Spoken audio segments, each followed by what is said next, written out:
नमस्कार दोस्तों, अपना ये अगला वीडियो इस प्रकार है।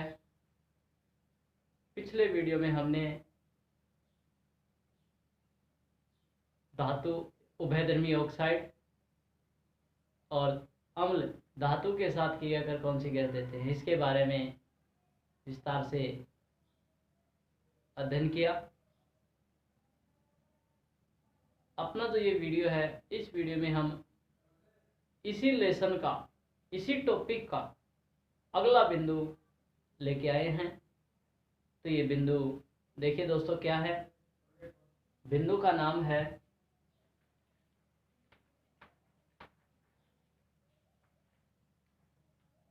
अम्ल व क्षार में रासायनिक गुण धर्मों के आधार पर विभेद।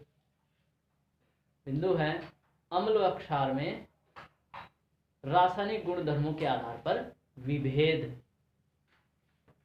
तो एक तरफ तो दोस्तों हमारे पास है अम्ल और दूसरी तरफ है क्षार। देखते हैं अम्ल और क्षार में रासायनिक गुण धर्मों के आधार पर क्या अंतर है। पहला अंतर देखिए दोस्तों, अम्ल वे पदार्थ जो जलीय विलयन में हाइड्रोजन आयन देते हैं उन्हें अम्ल कहते हैं।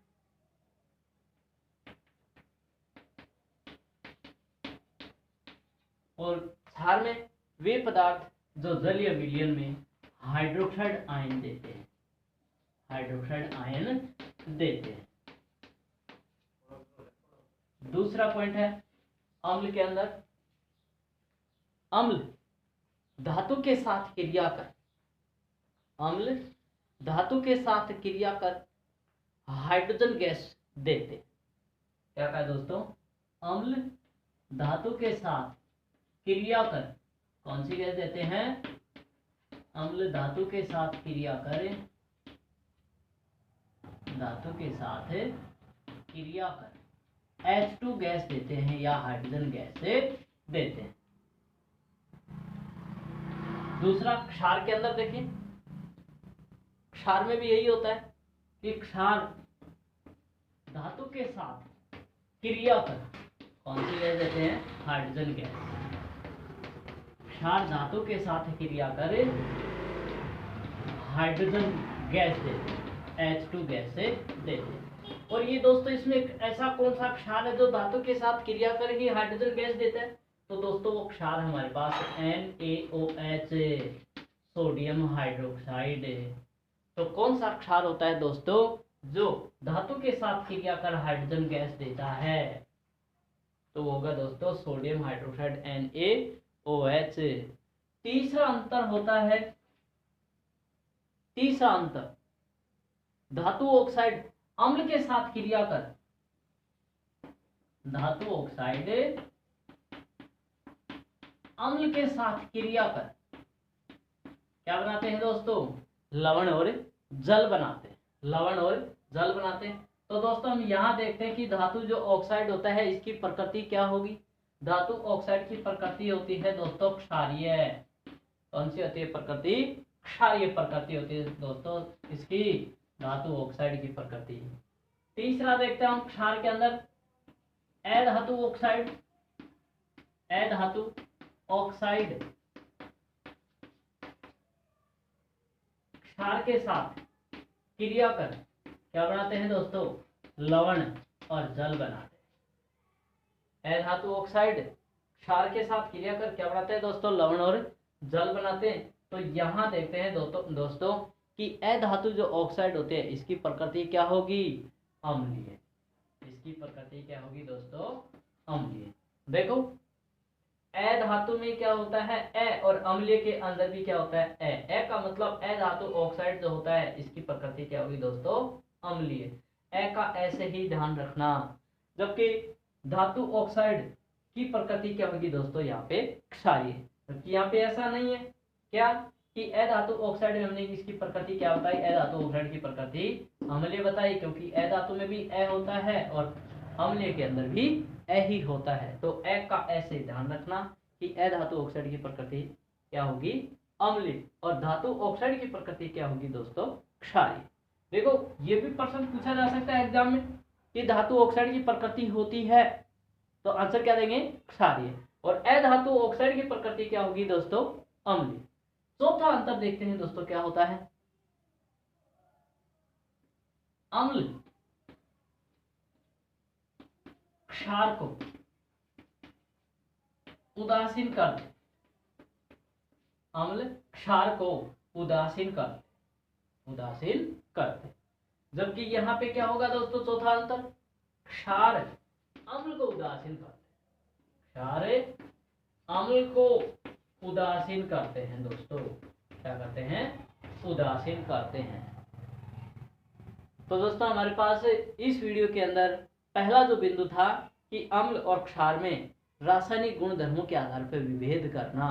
तो पहला अंतर क्या था विभेद में, अम्ल जलीय विलयन में हाइड्रोजन आयन देते हैं, जबकि क्षार जलीय विलयन में हाइड्रोक्साइड आयन देते हैं दोस्तों।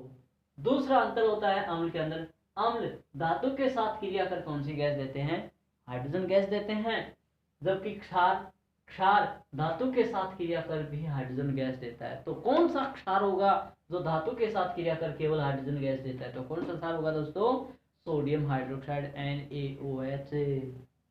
तीसरा अंतर हमारे पास, धातु ऑक्साइड अम्ल के साथ क्रिया कर क्या देता है, लवण और जल बनाता है या देता है। तो धातु ऑक्साइड की प्रकृति क्या होगी दोस्तों, क्षारीय।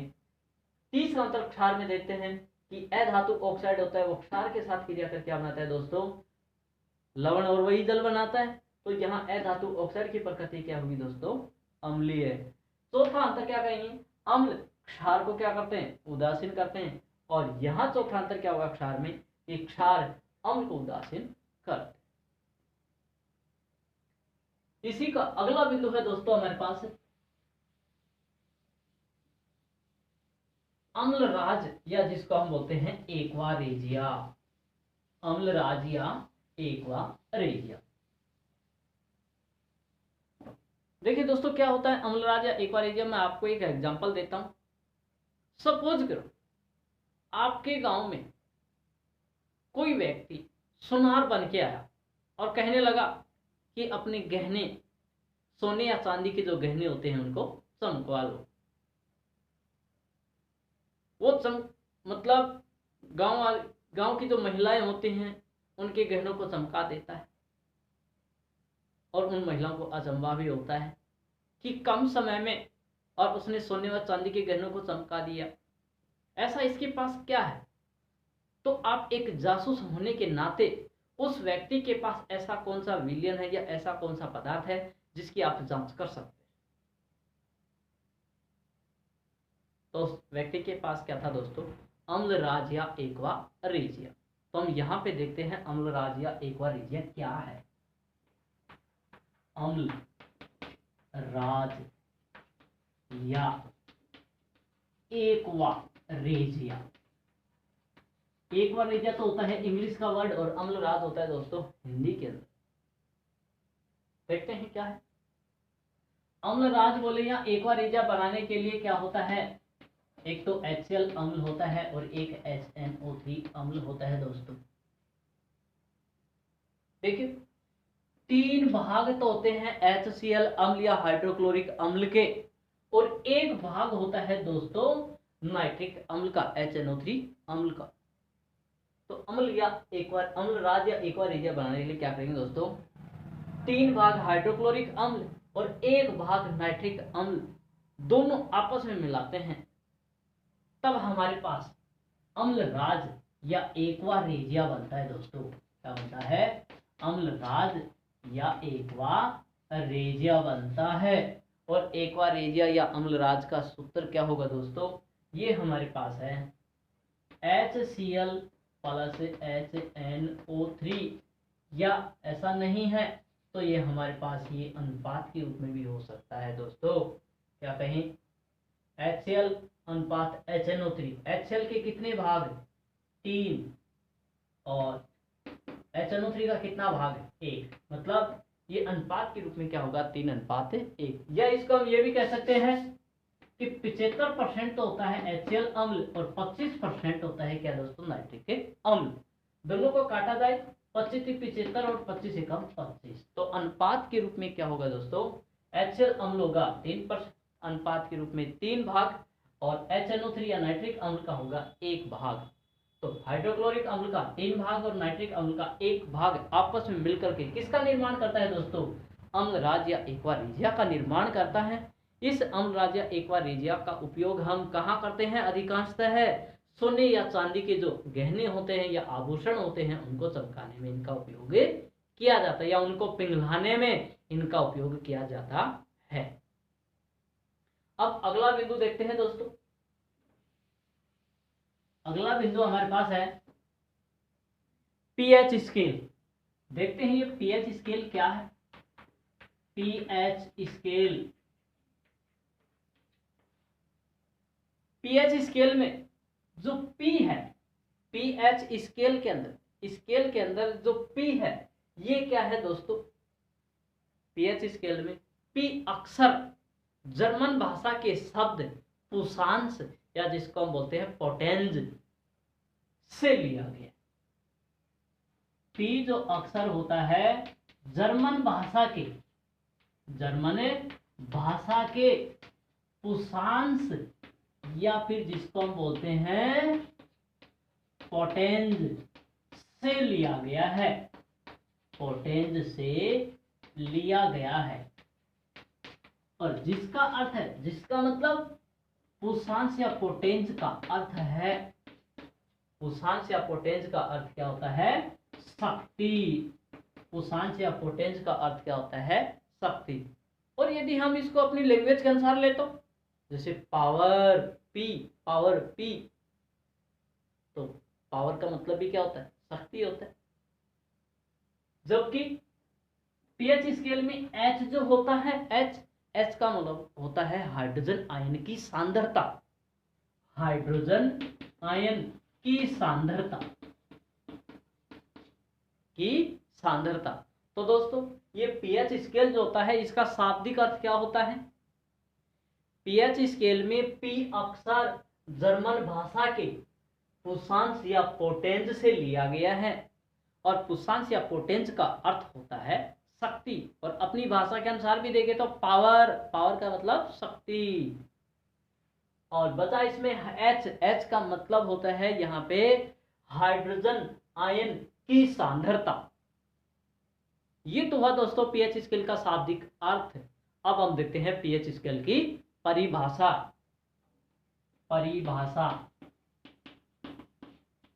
परिभाषा दोस्तों एकदम क्या है? इजी है, आसान है। एक फॉर्मूला है इसका पीएच स्केल का। पीएच बराबर होता है माइनस log H प्लस। दोस्तों एक छोटा सा सूत्र है, और इस सूत्र की सहायता से हम पीएच स्केल की जो परिभाषा होती है, डेफिनेशन जो होती है, उसको देखते हैं क्या है। देखिए,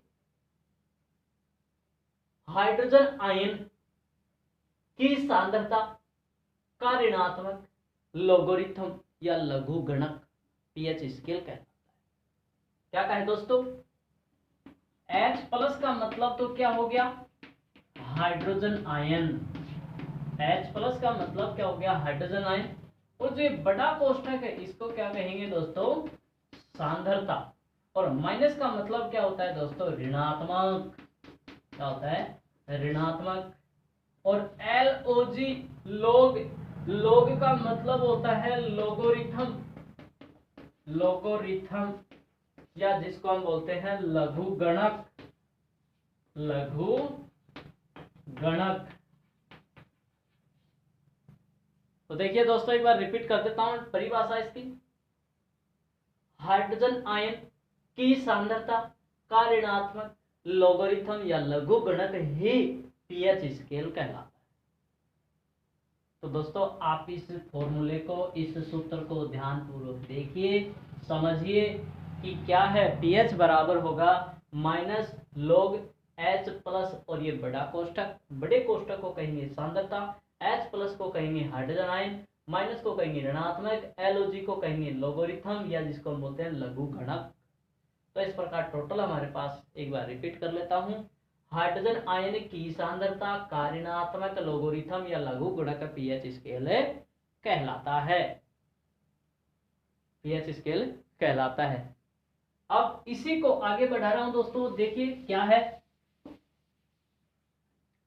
हमने अभी बात की H प्लस क्या होता है, हाइड्रोजन आयन होता है। जैसे समझिए आप, हमारे पास जल है, वाटर है H2O, और इसका हमने किया विद्युत अपघटन। जैसे ही विद्युत अपघटन करते हैं H2O का, तो ये अपने आयनों में विभक्त हो जाता है और क्या बना लेता है, H प्लस आयन और OH माइनस से आयन बना लेता है, यानी हाइड्रोजन आयन और हाइड्रोक्साइड आयन बना लेता है। ये हाइड्रोजन आयन जल में कभी भी स्वतंत्र नहीं रह पाता। हाइड्रोजन आयन जो होता है वो जल में कभी भी स्वतंत्र नहीं हो पाता, ये तुरंत जल के अन्य अणु के साथ क्रिया कर क्या बना लेता है, हाइड्रोनियम आयन बना लेता है। देखिए क्या है, H2O plus H plus ion, ये हाइड्रोजन आयन जल के अन्य अणु के साथ क्रिया कर क्या बना लेता है, H3O प्लस बना लेता है, जिसको हम बोलते हैं हाइड्रोनियम आयन। हाइड्रोनियम आयन बोलते हैं। ये हाइड्रोनियम आयन बना लेता है, यानी H3O प्लस आयन बना लेता है। अभी H3O प्लस आयन या हाइड्रोनियम आयन है क्या, देखते हैं। जैसे हमने अभी देखा, क्या कहा, पीएच स्केल के सूत्र, जो फॉर्मूला या सूत्र है, इसमें क्या कहा, पीएच बराबर हमने कहा था माइनस लोग H प्लस आयन, माइनस लोग H प्लस आयन। ये H प्लस आयन जब जल के अंदर स्वतंत्र नहीं हो पाते, तब इस पीएच स्केल का फॉर्मूला क्या होगा, पीएच स्केल का फॉर्मूला ये हो जाएगा, फिर क्या कहेंगे, पीएच बराबर होगा माइनस लोग H3O प्लस। इस H के स्थान पे, यानी हमारे पास पहला सूत्र था उसमें था केवल H प्लस ब्रैकेट में, अब ये H प्लस आयन स्वतंत्र नहीं हो पाता, तो ये जल के साथ क्रिया कर क्या बना लेता है, H3O प्लस बना लेता है। तब हमारे पास पीएच स्केल का दूसरा फॉर्मूला क्या बन जाता है, पीएच बराबर होता है माइनस लोग H3O प्लस। जब ये अपना सूत्र ये बना लेता है, क्या,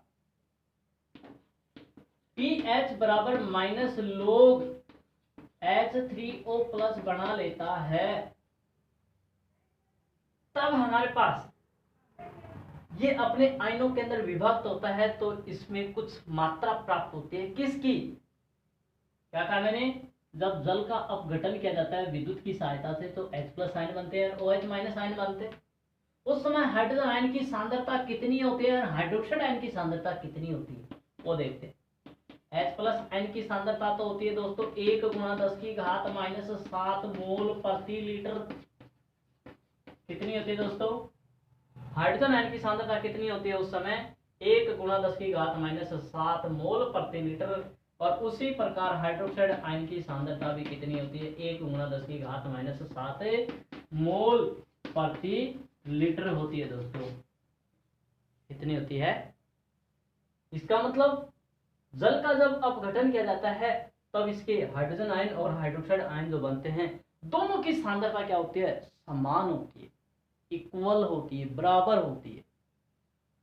तब हम पीएच बराबर क्या कहेंगे, माइनस लोग H प्लस आयन जो है ना, H प्लस आयन या H3O प्लस आयन का मान, यानी H प्लस आयन जो है यही तो होता है, या H प्लस आयन किसके रूप में परिवर्तित हो जाता है, ये इसके साथ क्रिया करके इसमें भी, तो इसके स्थान पे बोलो या H प्लस आयन के स्थान पे यदि हम क्या रख दें, इसकी सांद्रता का मान रख दें 1 गुणा 10 की घात माइनस 7, 1 गुणा 10 की घात माइनस 7 इसका मान रख दें, यानी H प्लस आयन का या हाइड्रोनियम आयन का मान रख दें, तब हमारे पास क्या होगा, पीएच बराबर होगा माइनस लोग 1 गुणा 10 की घात माइनस 7, और यहाँ रखते हैं दोस्तों 10 आधार के रूप में, बेस के रूप में। सही, यहाँ पे रख लो आप, आधार के रूप में, बेस के रूप में। अब इसी सवाल को हम आगे हल करते हैं, सॉल्व करते हैं। क्या होता है, 1 को 10 की घात माइनस 7 से गुणा करते हैं, तब हमारे पास क्या होता है दोस्तों, ये तो होता है पीएच बराबर माइनस लोग 10 और ब्रैकेट में लिख दें 10 की घात माइनस 7। देखो इनको आपस में गुणा करें तो शायद यही होगा, शायद क्या होता है अक्सर ये, 1 को किसी भी संख्या से गुणा करते हैं तो वही संख्या आती है, कोई प्रभाव नहीं पड़ता।